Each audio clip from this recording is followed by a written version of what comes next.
Who do you think invented the tape starting and them looking at papers and stuff and then looking up? Well, it was either politicians, used car salesmen, or it's one of those TV ministers right at the end of the show. He's gotten through with a big act and suddenly he's sitting calmly and his tie back together in this faux book-lined background and suddenly goes, oh, I love it though. All right. Intro. Particularly for people that may be seeing these tapes on a regular basis. Since we started taping these, whatever's happening to them, I do not have right now any direct control over. I don't know who's seeing these. I know that some of them are being shown at this particular time on cable TV in several cities. I do not even know how often. I do not even know whether it's 2 or 3 years old. I don't know when it was. We just continued taping them. Us meeting and doing this was not originally intended for the benefit of whoever, if anybody, ever sees these or are seeing these now. But I'm looking at the camera, letting you know that periodically I take into consideration the taping and people seeing these at some other time in some other place. So you can listen in too for a second. But everyone else, like here and in places that I do know are seeing these on some schedule, some regularity, the continual injections and asides and parenthetical phrases that I make about, well, what I'm about to say is certainly not sarcasm, it is not ordinary criticism, and etc. I would assume that by now some of you are so used to it that you give it no particular mind, but I am aware of it. And I only do it in passing consideration of people, as I said, perhaps seeing this at some other time, another place, in no particular background, maybe seeing it for the first time. So everyone else, though, you can consider any asides, any apparent non-directional caveat that I make, consider it like everyone else saying, like, or you know. Just let it be a little mechanical pause instead of me shouting out like Aretha Franklin's father, when he was alive, of course, and preaching. But just consider them little pauses, little commas, and just ignore it. And for you on tape, if I do not do this very often, then you fill in the gap. You imagine that every now and then I stopped and went, by the way, now what I'm about to say may sound as though this is ordinary criticism or us making fun of such and such public city institution, but it's not, although it may sound like it. So if I do not do that all the time, or as often as might help you and keep you from falling into a mordant trap, do it for yourself. Give me a break. Are we ready?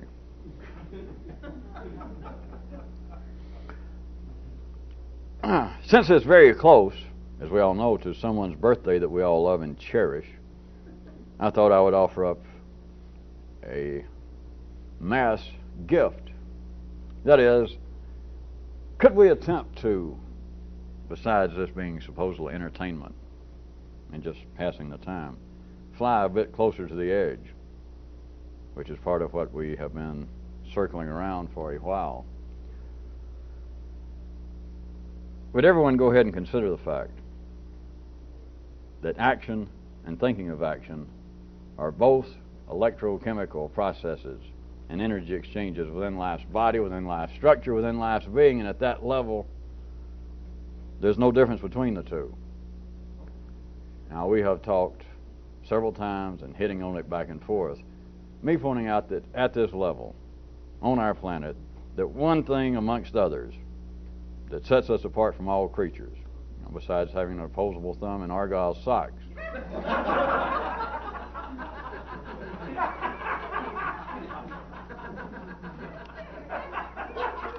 well, I know, political conventions and a few other things.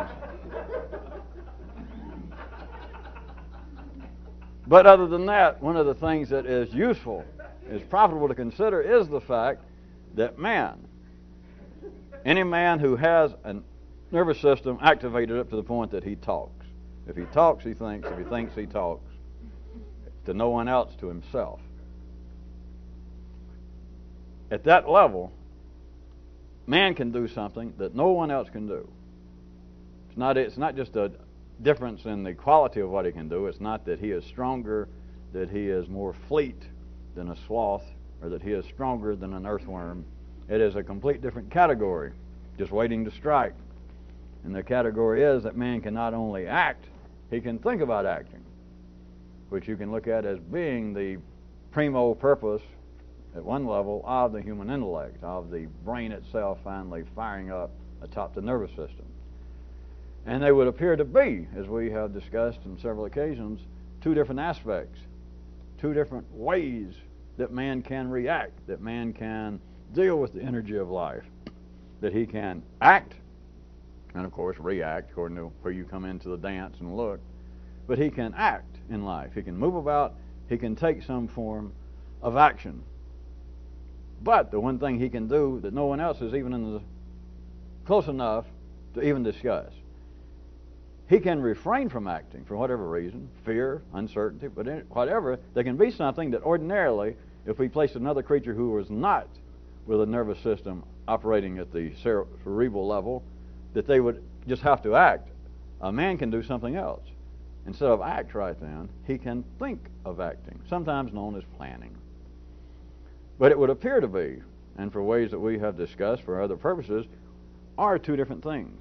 But at a more manifold level, they're not two different things. As long as we are operating within the structure of life itself, which,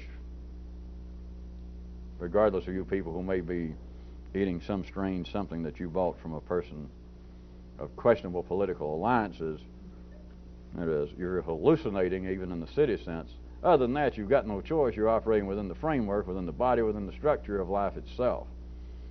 That being the case, once you see it at that level, as far as you acting, are you apparently sitting absolutely still and thinking of acting? It is still churning energy. It is still the electrochemical process that life needs through man. And at that level, it makes no difference to life itself. At another level, that I may or may not have time to hit specifically, once you understand it to yourself, it makes damn little difference.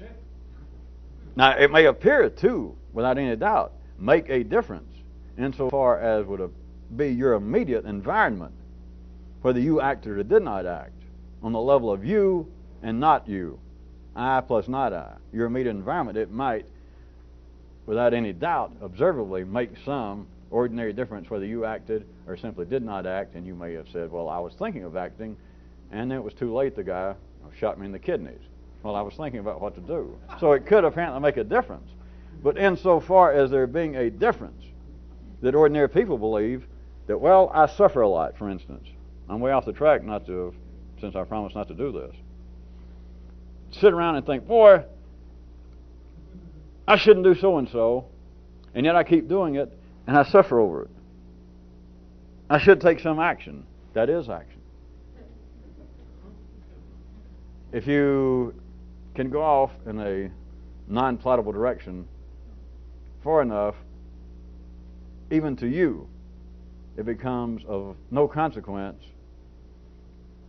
at another level as to whether you are acting or thinking of acting. Now, try and tie this, that's still just the intro, try and tie this to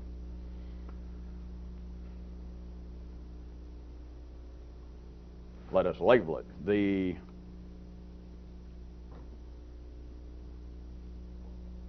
ambient, infinitely adjacent coeval possibilities. Yeah, that the ambient, infinitely adjacent coeval possibilities. And what this means, what you're dealing with, is that all human potential exists in a continual, graduated state of realization. But I'm not through. I'm still trying to clean it up. That is. That's a good sign for somebody to say, well, that is. So now maybe we're getting down to some reasonable Eastern Tennessee bar talk. That is, that everything a man can do and think about doing, he does.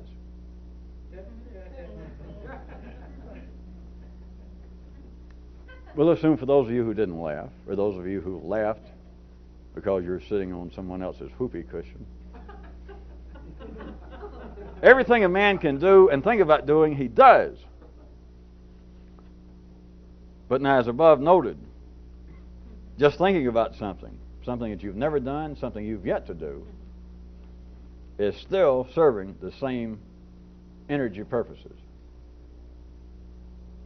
Do you hear me? All of the ideas, all the philosophical ideas, all the intellectual ideas, even theological arguments, if we'll admit that and unicorns actually exist, within that is all such things as saying, well, do trolls actually exist? Did the Greek gods of Olympus actually exist? Do the gods of the Jews and the Gentiles and the Arabs and the Chinese, do they actually exist? Do flying saucers exist? Has man ever flown through the air? Has any man ever walked on the water? Has any man ever raised the dead? Has any man actually ever gone to somebody and said, be healed? And the guy went, by God, I do feel better. Has such things happened? And as you know, city life, not just libraries, but city brains. If you could take conversation and in some way bulk it up and pack it up, it'd fill up a large segment of every city of discussions about, well, I would say normally someone's crazy that says that there is some anthropomorphized God, especially somebody that says God's talked to them. And somebody says, well, normally I would agree, but I have a brother-in-law who has a PhD in psychiatry, psychology. The man does not drink, does not smoke, does not fool around with women, doesn't go out at night. And he told me that last week God talked to him. So it makes you wonder. And so they discuss. Like, well, the discussion, the point of all this being, the discussion of, do some things exist? And from any rational, from any reasonable city level, any person, it doesn't matter who, as long as they're the run-of-the-mill, plebeian, middle of the bell curve human, as long as they say that they have thought about something. That is, I looked there at the headlines of that trashy paper next to the cash register, and it says, Elvis's footprint seen on the moon. And I say, that's ridiculous. It's impossible. Nobody, once they're dead, could come back to life. Even if they could, nobody can get to the moon by themselves. Elvis doesn't have his own private NASA going on. In other words, it's ridiculous. This is not possible. It has not happened. And I could make something less apparently ludicrous.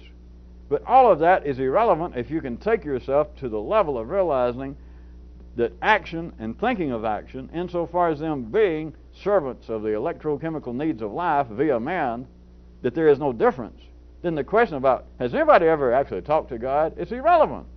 Did somebody say they did? Yeah, that's all you need to know. Yeah, but I disagree. That's all I need to know. That's all you need to know. Yeah, but there are other people as intelligent as I am that disagree. Okay, that's all you need to know. Yeah, but yet there are some really intelligent people that in the past said it did happen. That's all you need to know. You know?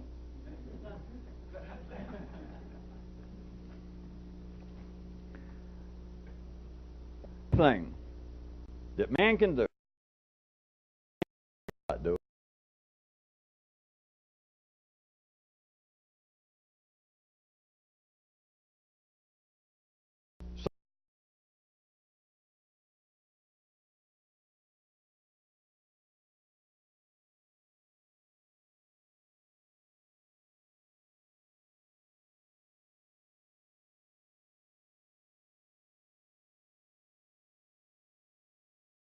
insofar as there being a question of, did this happen? Could it happen? You're too late, monkey. It already happened. Oh, I don't believe the deed happened. Well, that's not what we're talking about. Everything that people do and everything that people think about doing, whether it has been done, whether they've done it, whether they've ever seen it done, all that's irrelevant. May I stick by the opening and tell you that anything that man can do or think about doing, he does. Or, if you want it, slash, is done. The energy purposes of thinking about it has already been accomplished. Any idea as to whether it's done or not done is just a continuation of that particular flow of energy, of whether something happens in it later that may bring it back up. The argument may arise again, the debate over whether it's possible. It may lapse for years and years, and apparently somebody revive and say, wait a minute, I think that I'll try this, or I think this may be possible. Or after years and years of accepting that one thing may have been possible or may have happened, it may arise a whole new apparent institutional school of thought of, no, I don't believe this any longer.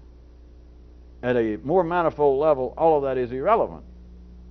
If it's been thought about, it's been done. Of course, not in the 3D sense. That's why I originally separated to say that there are two ways that a man can deal with life. A thinking man, which includes everybody on this planet by now, is he can act or he can think of acting. But to think of acting is acting. To think of acting and acting at a more complex, electrical, chemical level is indistinguishable. If you tried to have any, or if you needed any kind of out-of-the-body proof, may I submit this for your careful inspection. If there was any difference, why in the world would life let man distinguish? Would he have man distinguishing between that which he believes has actually happened and hasn't happened, and yet he can talk about it? Why would life let that happen? I love pulling out evidence that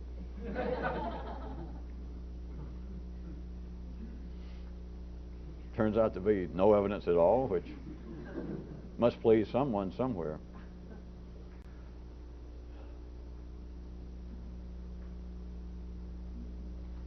Let's assume, which at the ordinary level is quite a safe assumption, that many things that many people have believed are nutso did not happen. Let's assume that. Right now, it is still an assumption by the three-dimensional, intelligent, reasonable people on our planet that flying saucers, people, little people, or any big people from other planets are not in constant contact with illiterate fishermen in Mississippi or anybody else. Let's assume, let's take their view that is just, all right, it's just crazy. The people are hallucinating, they're nuts, they're just so unsophisticated. You know, who knows what? Any description that they want to use, let's accept, just in general. Now my question is, why would life arrange for people to believe such as that? Why would life allow it? If you want an easy way. Of course, you're really good. Why did life allow man to believe that bushes caught on fire and talked to people? That angels hid out in dark caves over in the Arabian Peninsula and talked to people? Why does life arrange that? If it is some form of hysteria, if it is some form of insanity, it would be a form of regressive intellectual behavior, and life would have stopped it. You would have never heard of it. You would never heard of a Moses or someone saying, hey, gods, the ones that actually created all this stuff, came down and talked to me. If that was an unprofitable cul-de-sac, if it was an anomaly in the growth of the human nervous system that was going nowhere, it would have stopped. You would have never heard of it, is the proof, but it would have stopped. It has not stopped. Is life going crazy? Of course, if you believe that, then this is strictly entertainment and probably not that interesting at all. So why does life let it continue?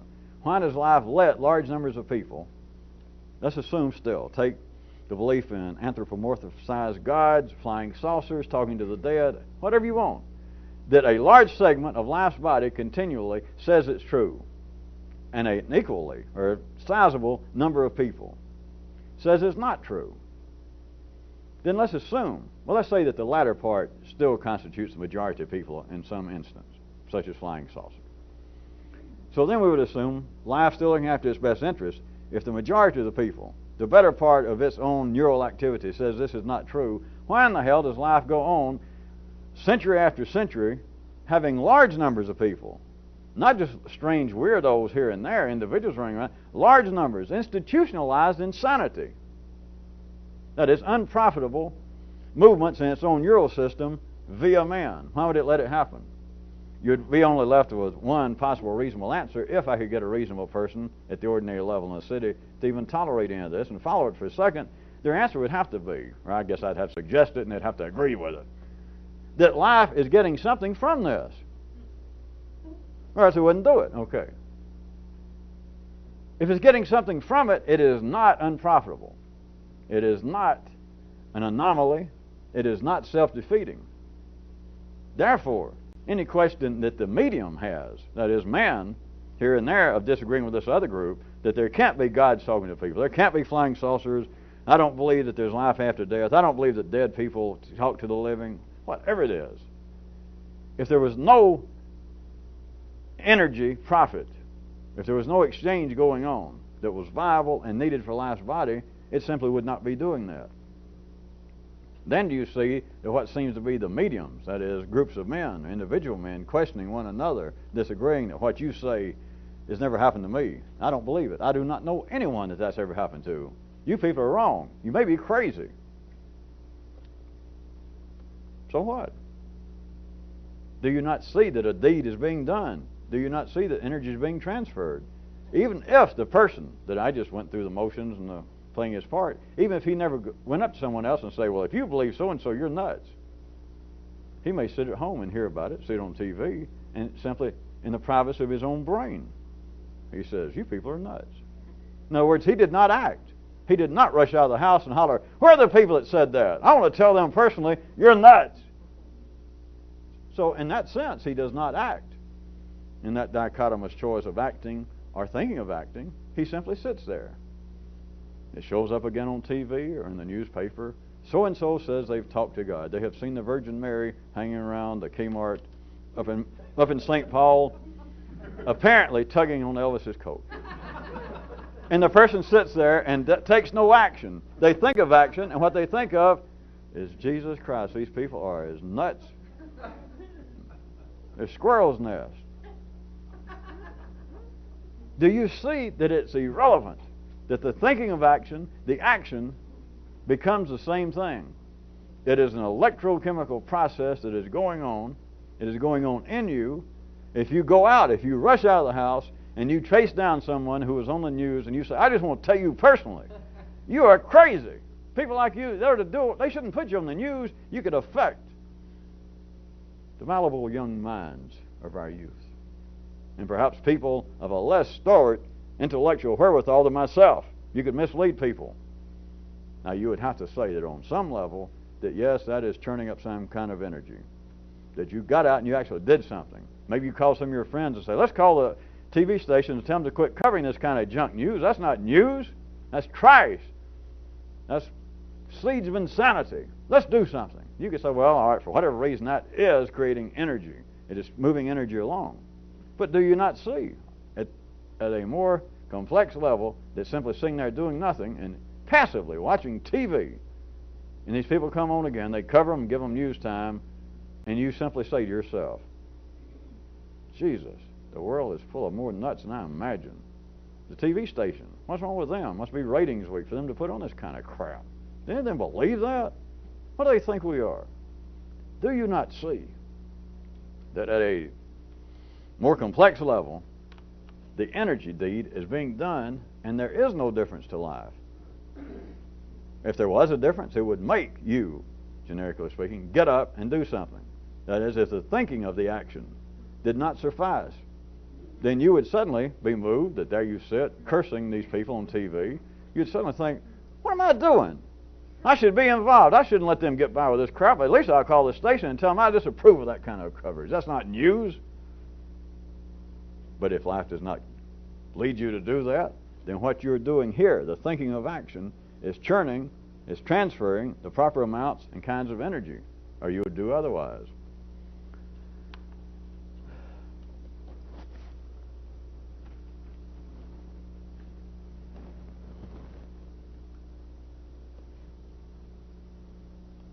This kind of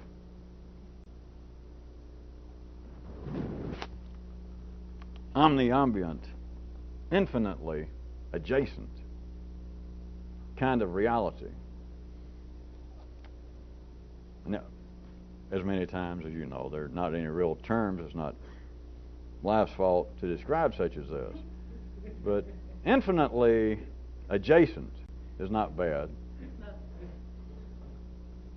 But I wanted to note, this is not some form that I'm making reference to of some science fiction, Hollywood, or literary device that I have heard thrown around for years of people coming up with fictional ideas of parallel universes. Wherever they go from that, and I'm sure that they have gone to places that I could, even standing here, come up with what I might find interesting fiction if I were to pursue it for a second.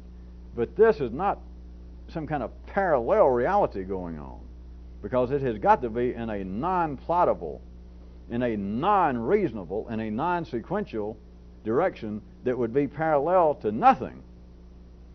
If it was simply some kind of parallel reality, if what I'm talking about is, well, life seems to be doing this, and then there's a shadow life. They can dress that up in science fiction, but that's not much greater than Plato's idea of the cave, and that all of life is operating at one level, you have some real life going on, then you have the shadows of life. And that's as old as man's intellect operating, because it's based, again, I suggest to you, upon the ever-popular, ever-present, alternating current basis of three-dimensional reality, which gives the mind a mode of operation that is, to say the very least, dichotomous. So there's always been this feeling in everybody. As soon as men started writing, as soon as men started talking, the first thing they started doing is dividing. It's the way that the intellect has to operate. It is the basis of the physical laws that actually control a three-dimensional reality. But simply understand that what we're trying to even hint at is not parallel. It's not that life is operating along these lines, and that life is so dumb, or that people are so misled, they do not understand that there's like an anti-life going on, that there's a parallel reality, a parallel universe wherein perhaps just the opposite's going on, or something different's going on. In some way, it kind of, perhaps we are tracking more or less what's going on there. But there's this whole other world. If we could get into some sort of neural black holes, or this other universe is going on. Again, it's not much different than Plato's cave. It's not much different than the gods living on Olympus, and we can't really touch them, but they're there, and they have their own life, and in some way it is a grandioso reflection, or at least a parallel and different reflection of the life of man. Omniambient are infinitely adjacent. But consider, it's not just omnidirectional, or it's not, I fear I made up those terms. I say I fear, figuratively speaking, because I don't care. Well, that's in case any of my old English teachers are watching. I meant your English teachers. But omniambient are infinitely adjacent. Understand, infinitely adjacent. Not, when I started to say there are such words as circumjacent and or circumjacent. There was such a word as that. But it's not. Circumjacent would be like the atmosphere on this planet, I guess. Or it'd be like the outside fence at the Darlington 500. Around. But infinitely adjacent is no matter where you looked, it'd be adjacent. There'd be something adjacent, no matter where. If you were standing in the midst of a sphere, and at your side, if we're going to break it down to 360 or 3,600 or 36,000 points of Bushian light coming at you, little pieces of possible reality, you got to understand no matter where you looked, there's something else that's not a parallel point, it's not a parallel reality, there is something else that's omnily adjacent. It's infinitely adjacent. Well, you mean if this one little point, if I'm standing in the middle of a sphere, and there's one little point over here, and it's some piece of reality to me, or some piece of reality, or to me. It doesn't matter. We can get better. But it's over here. All right, So you're saying that there's like a parallel point of reality. That's for children. There is an infinite adjacent reality. If we're still going to be that childish to call it reality, but we will. And you can say, well, in what direction? Give me and Webster a break, look up infinite. There's no limit to it. I'm the infinite then. But it's infinitely adjacent. There is no limit to the adjacentness. There are no boundaries to the ambiance. So it cannot be some kind of parallel reality. It is not something that we are tracking. It is not something that we are reflecting. No matter where you look, there is an infinite adjacentness.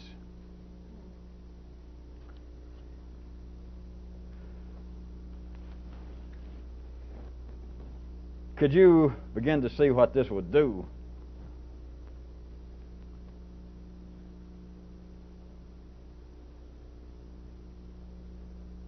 To all ordinary questions of ambiguity, uncertainty, and opposites. It wouldn't theoretically wrestle them to the ground. It wouldn't philosophically raise questions of their validity. It would, I'll have to do it again, I guess. It would be a process of omnifelonious assault, I guess. It would absolutely not wrestle them to the ground, because that'd bring it back to a 3D world. It would wrestle them to the neither. It would wrestle them to the ether. It would wrestle them to an infinite point, to an infinite number of possible points on the mat to which they might be thrown. In other words, you couldn't throw them anywhere. You could not pin them down. But as long as everything has a specific point in the human, if we may now stop references out here, inside of the human intellect, as long as there is a specific point, that there seems to be a beginning to a question or a problem, then there has got to be an observable, a specific place in which it may be solved. The question may be answered, the problem may come to some agreeable or disagreeable resolution. It is always a matter of uncertainty. It's always a matter of some opposition, as it has to be. Because if there is a problem, that means something is wrong. Something is opposing what you, and perhaps many other people, consider to be the theoretically proper. So if it's not, then it has some opposition. And then if you do not know how to apparently cure the problem, then you got the question of uncertainty. Like, well, we know this is wrong, but why the hell can't we take care of it? We all know, all of us right-thinking people know that it is wrong to lie. But my goodness, all children, they just lie, lie, lie. What are we going to do? There's something evil afoot. Perhaps we're too sophisticated to believe that Satan has grabbed the minds and hearts of these poor little nippers and made them lie, so that later he can get their hands on them and bring them up to St. Paul with the rest of the people. Don't write me from Minnesota. Or, if we were not so religiously inclined, to believe that there is something in the human psyche that is yet to be adequately wired up in a way to be civilized, proper in its own reasonable self-preservation, and it causes people to lie. So there's opposition somewhere. I'm just taking their word for it that lying is a problem. So there's opposition to telling the truth, or else we would not be lying. So you've got opposition, so we got a problem. So what to do? All right, there's uncertainty. There's always been people say, well, let's do this. But people's been trying to do this, whatever it is, take any of this you want, and people still lie. So then there's a certain amount of ambiguity. Like, well, how come this doesn't work? Maybe we hadn't tried it long enough. Well, we've been trying it now for about 4,500 years. Well, I don't know. What do you think? I don't know either. And of course, that guy may have been lying, because he may think I do know, but he didn't want to say anything now. So there you are. But do you understand, if you can conceive of all ideas of lying, and of course everything else, is simply what appears to be a projection, not some psychological sense, but a true projection from the human nervous system, from the genetic code of life itself in man, is then projected out here on the big screen, and it becomes whatever. In this case, lying. A phenomenon, a problem, a question. If you saw that all of these screens had an infinite number of adjacent screens, may I repeat, an infinite number, not a parallel screen, not on the other side of the screen they're showing a different picture, perhaps a picture that renders this one moot, or not perhaps that there's a parallel theater showing another projection and the story over here in some way conflicts with this one, or perhaps offers new insights. Not adjacent, not parallel, not down the street, not on the other side. If whatever the screen is, if whatever the theme, the idea in question is, if you can begin to glimpse that it has an infinite number of adjacents. Infinite. Not just if you go in one direction and you say, oh, right there is one. It's still infinite. And that doesn't mean just, well, you go in another direction, there's one. That means if you go from here to there, there's one. You can still keep going, apparently, in that, quote, direction, and there's still another one, and another one, and another one. It is an infinite ambience. It is an infinite adjacentness. And, of course, it is coeval, if I must bring in time.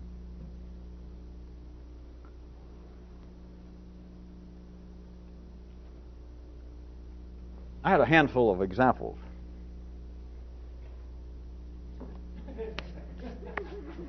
That I suddenly just been building up, and if I don't talk about it, I'm sure that I'll get stressed, and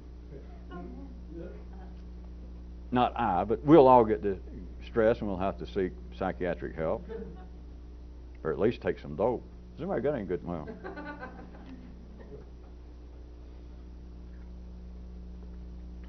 I'm going to probably use up the rest of the tape, a handful of things that are quite ancient and are quite modern. But the examples are as common as there are people in the city. The examples are as common as the human experience. They're everywhere. But the ones that strike me immediately have the potential to be inflammatory enough or inflammable enough for you English teachers. What the hell are academics doing around here? Listen quick, because I'm not going to try to let us beat ourselves in the head with these forever. But this covers a wide range, now that I think about it. From, how about drama, politics? Us. At any rate, how about this? And see if you see that this is connected. How about the old Shakespearean autocratic scenes? Do we have this elder king suddenly apparently awaking to and denouncing his youthful, vain, inglorious excesses, his useless pursuits of glory, of fame, of power, and vehemently, in what appears to be a more enlightened manner, now that he's like 80 and about to drop, of, oh, now I see the folly of my youth, the futile enterprise of all manner of excesses, ha! etc.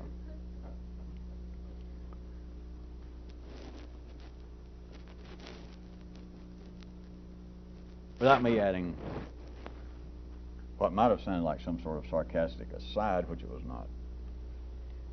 To these sorts of things at which Shakespeare was so expressive, amongst others. Can you conceive right quick that what that was representing, and there's still forms of it today showing up on the last 2 minutes of a 90-minute TV made for TV movie, that final moment, whether the guy is in 80, but he's aged enough in all dramas, be they 30 minutes, sitcoms, or 90-minute movies, or a 3-hour Shakespearean drama. The person has aged. And at the 3D level, that is the only way that the mind can really schedule some form of enlightenment. That it doesn't just happen. No, it has to be that there has been spatial movement. Even the ideas of a Buddha or someone one day just going, that they suddenly turn around and look at a Gordon's Gin ad going by on a bus, and for some reason go, Jesus, now I realize, now I see the light. Even those kind of stories, the Buddha and such, realize the mind, the only way I can deal with it is there's got to have been a spatial movement. That is, that Buddha went away and came back and went, hey, I was sitting out there and it just went wham and just hit me and now I got it. But it still has to be done spatially, which is age-wise. It's down what appears to be the horizontal line. So what this represents is this king now seeing, apparently awakening to, the folly of his youthful excesses. What it is representing also, literally, not just figuratively, but what this is actually doing in the human nervous system in toto throughout history, up until today. What it represents, what it seems to represent also, is that life itself, in some way, has come to an awakening. And that this represents an abrupt change. That's why people like it. That, aha, now I see from this perspective of increased wisdom. Read age, spatial movement. Now I see. And what makes these classical myths, whether it be in the world of drama or in religion, which they've got their own versions, is it represents some kind of awakening on life's part, not this king, but on life's part of aha. And any form of awakening is a form of change. And so it also is saying, now I will not do that anymore, which you want to take it at possibly a verbally facetious level. The king says, now that I see the light, now that I'm 82, I will no longer engage in those youthful excesses of staying up drinking all night and having about 14 women. That's real big of you. I mean, it's delightful that you have seen the error of your ways and have the moral wherewithal to no longer do that. So you laugh like, well, it's not possible. And that's why he's saying it. That's beside the point. Some literary critic in the city could say, well, that's why he's saying it. Some psychologist could try to do that kind of analysis of drama and say that's why they're saying it. That's beside the point. It strikes the human nervous system as life in some way is awakening to these kinds of excesses, of pursuing false aims, gods, pursuing the ephemeral, of wanting glory and fame, wanting to be admired for your beauty when it's all fleeting. That is, time. Spatial movement will take it all away, will decrease it, it will take it from your hands. And so what strikes people is this represents an awakening on life's part, not this king's part in that drama, not some story back in some mythological tale, but that represents that life is awakening, and any awakening, by its own definition, by its own full connotation, is that I will no longer be like I am. That there is change. Now that I see, this change. Therefore, future generations will not do this. But, may I point out, in as cold-blooded a manner as possible, let's put it simply, things have not changed all that much. Did the next generation, after Shakespeare wrote that, the next generation, after Moses made his condemnation of the people he was talking to, after Jesus showed up and said, hey, after anybody, after Freud stands up and says, hey, do you realize what you're doing? Do you realize how you're psychologically playing unprofitable games with your parents, how you're trying to seek the lustful attention of others, how you're trying to play childishly, sexually based games that will soon play themselves out? All of that.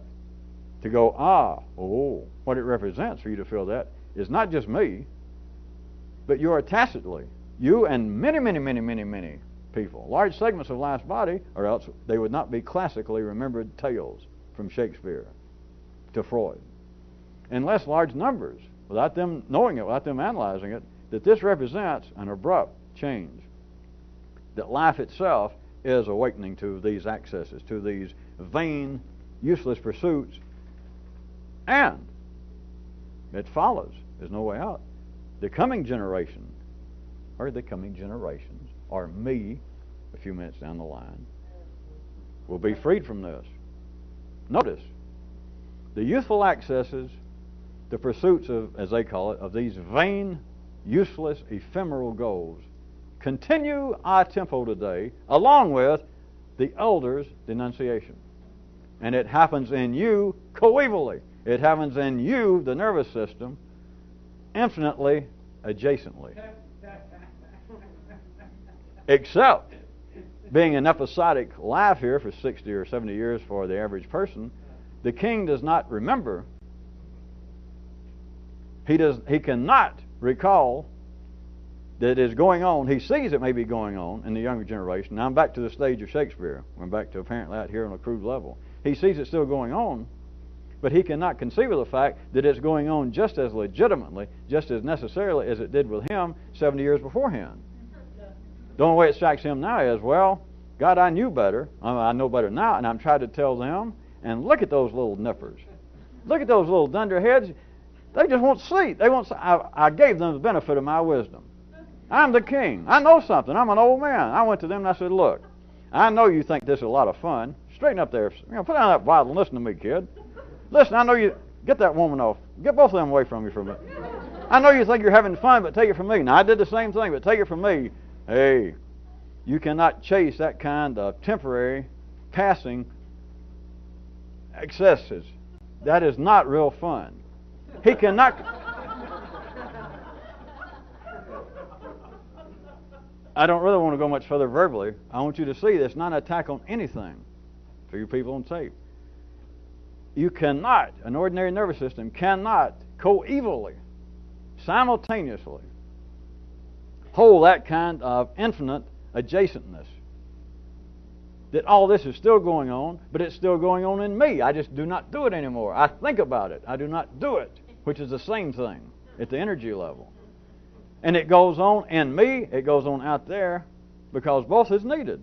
And both are not in opposition. That is, the vain, useless accesses of youth and the wise, restrained, civilized behavior of the older. I hate to coin a phrase, but words, just words. There's no difference in the two. There's not only no difference in the two, there's no difference. So we got the two, the youthful excesses, etc., and the wise restraint from same by the old. But not only do we have these two going on, not just coevally, not just that, but coevally in a manner that is ambiance. Not only that, but over here we've got the accesses of youth, and around them you've got at least two camps. Those that go, yeah, I'm in favor of it, but you always got a few of the youth that are going, I'm not sure this is what we should be doing. So you now got the two here, but you got two over here and two over here, one in support and one apparently in condemnation. When you can see infinite adjacentness, what's the deal? You can say, well, wait a minute, something's amiss, or I'm going to have to think about this, or this is something that life has yet to work out. If you can see it as infinite ambiance, it doesn't matter that there just seems to be two over here and two over there. That's enough for the ordinary three-dimensional mind to deal with. Like, well, wait a minute, we can't go any further until I work this out. There's nothing to work out. Remember, we used to say, or I did, the world, but you can take it further, that the world is big enough for everybody. Everything's big enough for everybody. The universe is big enough for everybody. This is all you got to worry about. There's the universe. It's big enough for everybody. Well, except for those people that don't belong there.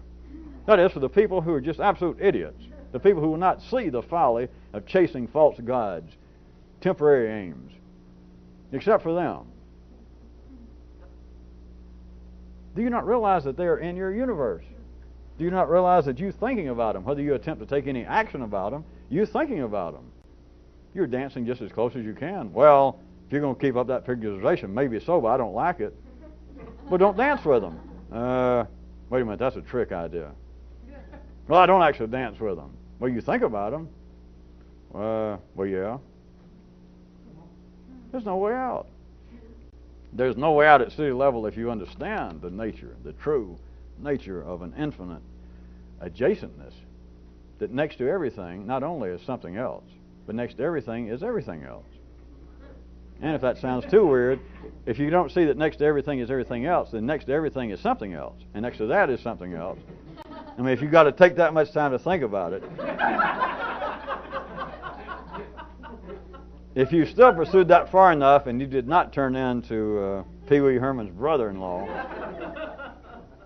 if your brain cells did not turn into some form of overly warm jello, then you might come to the realization, wait a minute, you were right the first time.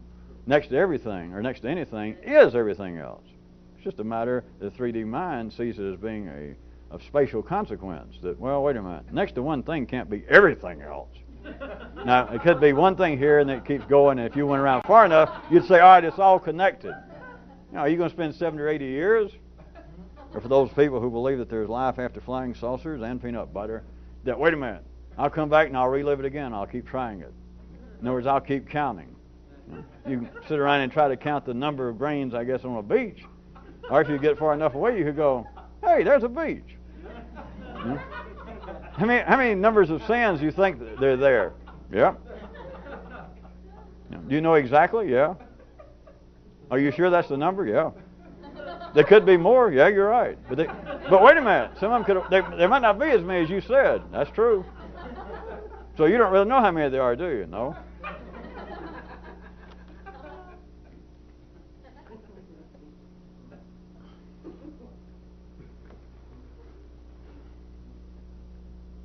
Well, we're running out of time for the examples. Here's one I always throw in some version because it has the potential, probably not with people that's been around this for a while, but perhaps if this is seen some other time, to really inflame. It sounds to be some sort of social, logical, or political comment, but from almost any, or if you're good, from any historical, reasonable, logical, discernible, irrefutable basis, somebody could note the absolutely, historically, irrefutable, futile attempt, as they call it, to rehabilitate a certain criminal element within life's population, as long as we've had humans. That in some way we're going to take this element and they rechange, remake the terms about what causes unsocial behavior, the criminal element. That there seems to be a certain percentage of people that do what the rest of the people say you should not do, and do it in such a way as to harm the other people, and they end up calling it not immoral, but illegal. Criminal. There is simply irrefutable. There's no way out. It's not open to question to look at the historical record of humanity. If you could do it truly in a sang-froid manner, which ordinary intelligence, of course, cannot. But you would see that it is the height, maybe even higher than that, the height of absolute futility. There's not one iota of supporting evidence to say that there's some way that you can change, rehabilitate that certain segment that is labeled the criminal element in the human population. Does that stop them from trying? No. And worse than that, no one could see that. And worse than that, and I'm saying worse, dumber, more limited, that if someone tried to say this publicly in some real way, you do realize that immediately you would have two camps. Because no matter how you tried to preface it, and of course anybody who understood it wouldn't do this, it served no purpose. But if for some reason somebody who had some understanding did try to go out and go on a public stage to the planet Earth and say, look, you people are nuts in several ways. You engage in fool's errands, and one of them is what you call the criminal element. And they'll go, yeah, we know what you mean, because they made up the term. They're the ones that divided it out and said, that's it. They're the ones that decided. You say, all right. There is no evidence, but there's plenty of evidence otherwise, that says none of this has changed. No matter what you do, it does not change. Won't you give up? Immediately, the whole world, which you should know beforehand, falls away into two camps. Would, in the Western world right now, would be known as a liberal and a conservative reaction. They would say, well, oh boy, what kind of political acts have you got hidden in the closet that you're trying? What's next? What are you about to say? Nothing. I just wanted to point that out. Ha ha! Now, what's the point? What are you after? What are you running for? What are you suggesting we do? Nothing. I just thought I'd point that out. Ha! It's not possible. Nobody can hear it. Why? Not because they're stupid. because of a coeval, infinite adjacentness of everything. That there's not a matter of being opposite, it's not a matter of this or that, it's not a matter of uncertainty. It's a matter that there are an infinite number of adjacentnesses.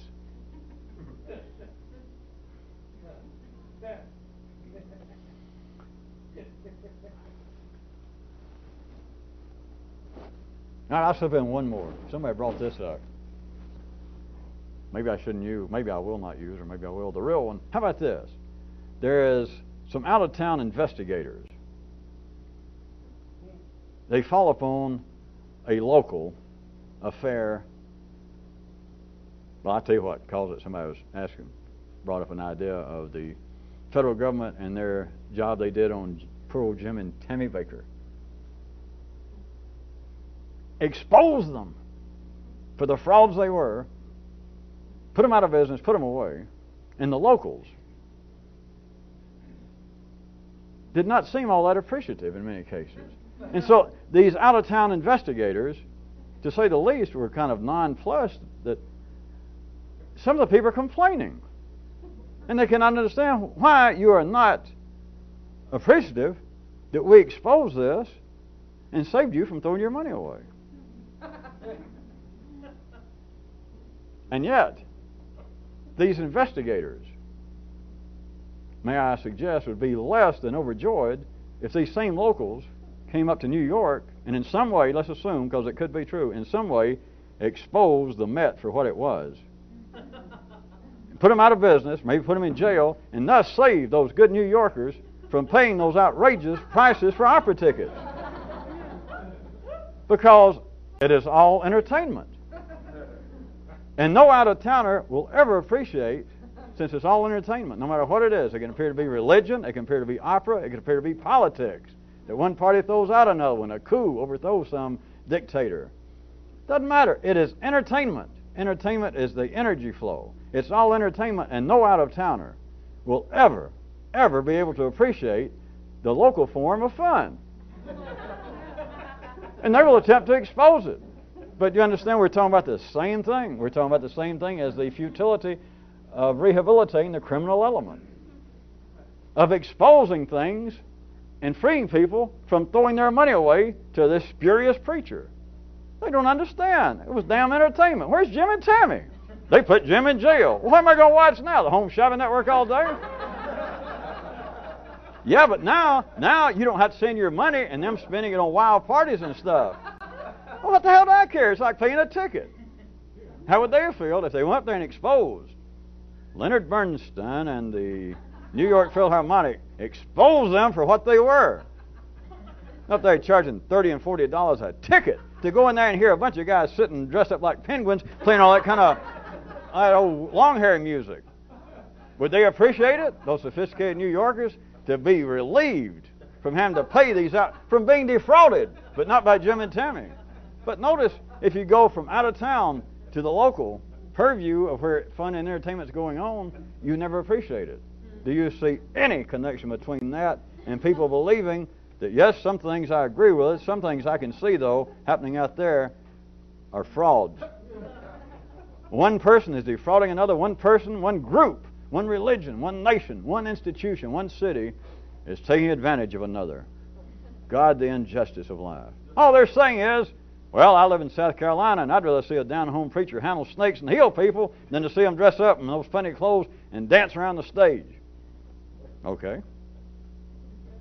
That doesn't mean that the people in New York or the people even in St. Paul, to make up for our fine Midwestern type friends, that they would not prefer to see people dressed up in funny little suits and tutus dancing and leaping around the stage or singing real loud with horns on their head than they would, to have Jimmy Swaggart show up with his entourage.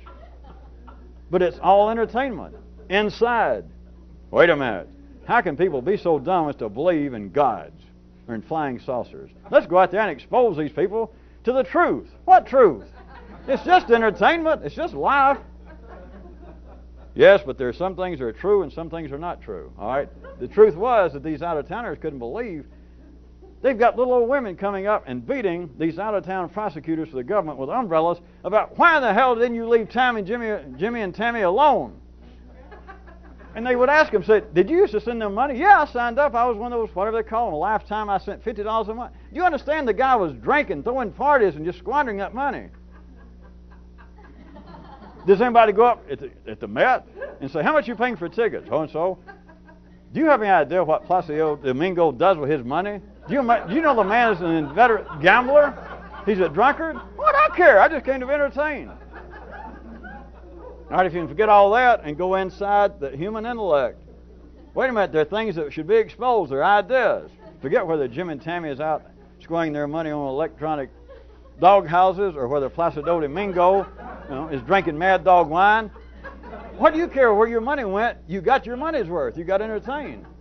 But wait a minute, ideas. There are people being misled by ideas. In fact, some of my ideas may have been less misleading me. I got to shape up and come to my senses. You can come to your senses. You can come to the Met. You could have come to that PTO, Jim and Tammy, Jesus Land Park or whatever it was. You can come anywhere you want to, but you come with the idea, without knowing it, that I'm going to pay my money. I came to be entertained. Entertainment is not right or wrong. You have got to be of not much more intelligence than fill in the blank, to believe that entertainment is a matter of morality. So wait a minute, people should not listen. Now, it may be all right to listen to a little. I might go so far as to tolerate little George Jones with a small string section. But the gods did not intend people to go and listen to Beethoven's string quartets. That's ridiculous. That the gods may not mind people bobsledding, but they certainly did not want people to roller skate. This is entertainment. This is an energy transfer, and to say, well, thinking some thoughts, holding certain ideas are harmful. They're immoral. They should be exposed. You can expose them, and you're going to have little white-haired women in your head hitting you with an umbrella saying, what'd you do with Jim and Tammy? Where are they? Or if you think you're more sophisticated, you people that live out in Omaha and those other big cities, you're going to have somebody beating on you, hollering, what'd you do with Leonard? Where's Lenny? Where is he? Well, we had to let him go. What do you mean let him go? They do not do Mahler the way they did when Lenny was here. I want Lenny back. The man was drinking up the money you were paying for tickets. What the hell do I care? Well, we're completely out of tape and then some. So I guess there's nothing else to say if the tapes run out. You're going to do the epilogue for us. Epilogue.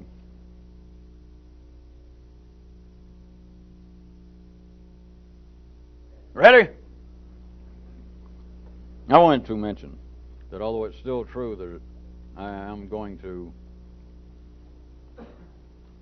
without any conditions, without any doubt, I'm going to stop all this if a wider audience is not found, and I'll leave it to you people to do whatever you want to. I will point out that it may be ultimately dependent upon me doing something personally. But even saying that, I'll leave it up to you. You can decide, well, why do anything? Because I'm not promising I'm going to do anything, but it may be ultimately dependent upon me personally taking some sort of action. It may be. It may not be. If I'm knowing, I'm not saying. But I'm still leaving it up to you. If you wish it to continue, do as you see fit. And that goes, I'm talking to the people out there in Canada, in California, in Florida, in New York, and in the other places here and there getting this. I'll leave it to you because it's true in your cities. It's true wherever you are if you are getting these tapes on some schedule.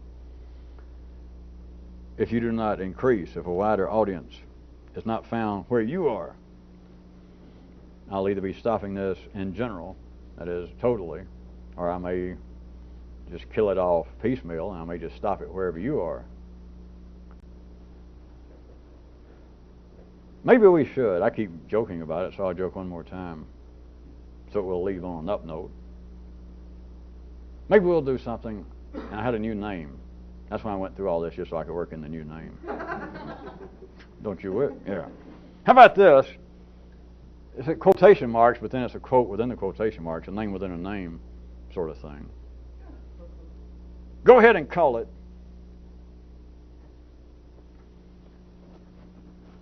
the Church of Not, and then a quote inside, the Church of Not how to cope, but that you don't gotta.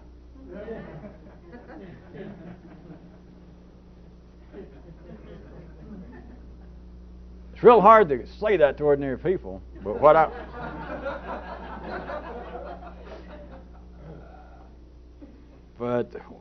brought it up tonight for a reason. I went ahead and said it because of what we were talking about tonight and what I did not even get into that we'll try again next time. But it stretches out to a point that with you people, some of you, and not just any ordinary mechanical thoughts that you may have had that, well, some of this begins to cover areas that you thought you already understood, and I just seem to change the nomenclature. Whatever happened to Norman? But it does stretch far enough that if enough of you begin to see that the world, this, your brain, what we're saying, what we're not saying, your shirt, my shirt, your hair, your knickers, your bloomers, your shoes, your parents, that it's all big enough for everybody. And what we'll try to get into next time, I went ahead and I worked in a chirurg tonight, I let it in, having to do with the fact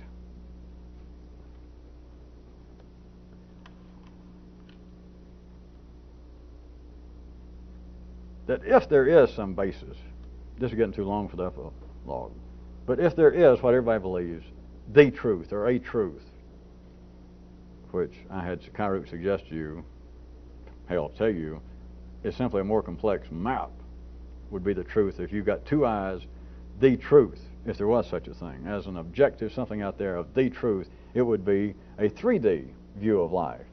And if you had a 3D brain operating, it would be a 4D. There would always be another adjacent truth, the truth. But at whatever level, if there is the truth, as everybody believes, the secret, a secret, it cannot be told to everybody for very good, and I assume all you will agree that mathematical impossibilities certainly fit the definition of very good reason. There are very good reasons why the truth cannot be told to everybody, because the truth is part of humanity, always is wired, is destined, but is wired in such a way that whatever the truth is, they are destined to not be able, by anybody's definition, by those presenting the truth, they are destined, they are wired and primed in such a way as to never hear it. Nobody hears this?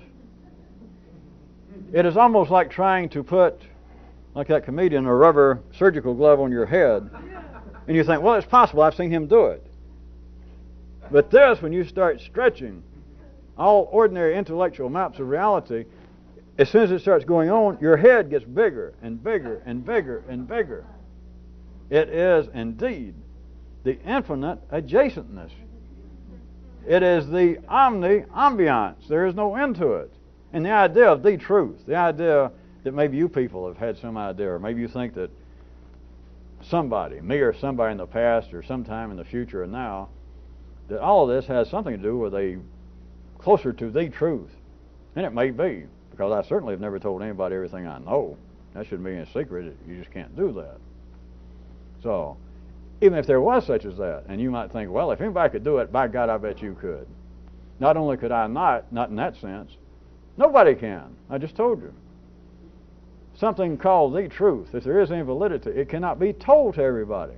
Because the truth is, the thing you're calling the truth, part of that truth is that not everybody can hear it. That's part of the truth. If it weren't, then we could say, well, I have never particularly cared for Idaho, and therefore we'll go ahead, we'll have the United States, and I'm all for it.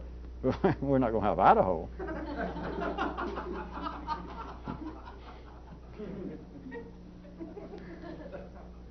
There's room enough for everybody.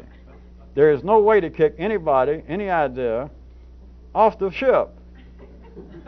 You can't get them off. You can't throw them overboard. There is no overboard. You can't throw them out of the room. There is no room outside of here. There's an infinite number of rooms, but at the 3D level, there's no room outside of here. If there is, it's a 4D room. There is nowhere at any level for you to stretch the truth. For you or anybody to say, well, here's the truth, and you're going to be shocked, but all of you will be mightily pleased to hear it. And yet, the human nervous system, for a reason that we certainly, I'm not going into in the epilogue, cannot do. And in spite of the historical, their own evidence, the own evidence of their three-dimensional five senses, people that apparently do know the truth, all these ideas of all the great prophets in the biblical sense and all the philosophers. Notice, if we were just ordinary people and you assume, let's say that you were part of the Western, at least Christian tradition, and you believe, well, Jesus in some way was the reflection of the actual Creator, the head guy, a piece of Him, His actual Son, those that go that far. And what He said, if we're going to talk about a possible, the truth, forget possible, that's it. Good. What'd they do to Him? And forget some sense of martyrdom and all that. Just look what happened. The idea, all right, this guy obviously knew the truth. Well, you talk about a roaring success, huh? But best accounts, the time he died, those closest to him, there's only one or two even showed up there. The rest of them are hiding out or out of town. And it took a bunch of years before there was even a sizable enough number of people for them to get together and be able to cater a dinner. It was like 4 or 5 people. So, all of this is connected with me saying that if we don't find a wider audience of what I was saying, that it's not an idle threat of some kind. I've been telling you that I'm going to stop all this. And me even saying that it may be ultimately up to me, which should not, if it has any effect on what you're doing, then that's up to you. But you can't depend on that. But what I'm saying now is connected to all that. The idea that in some way this is a foundation, or just the first step to, well, by God, let's tell them the truth. Right? Tell them what and who you're talking about, because you're not going to tell them the truth. And it's not because life is dumb. It's not because people, well, they're just not up to our level. They're certainly not in the same game as us. It's not a matter of level, but there is no truth that somebody, me or anybody else, is going to put in some form, not that you think now, and say, here it is, and many, many, many people, forget all, but even many, many, many, many people is going to go, ooh, now there's the truth. Boy, where have you been? Where did I join up? Now, if you're going to hand them something, you're going to have to whittle it down, and it's got to look like maybe a little bit better than a tie rack you made in shop, but it's got to be down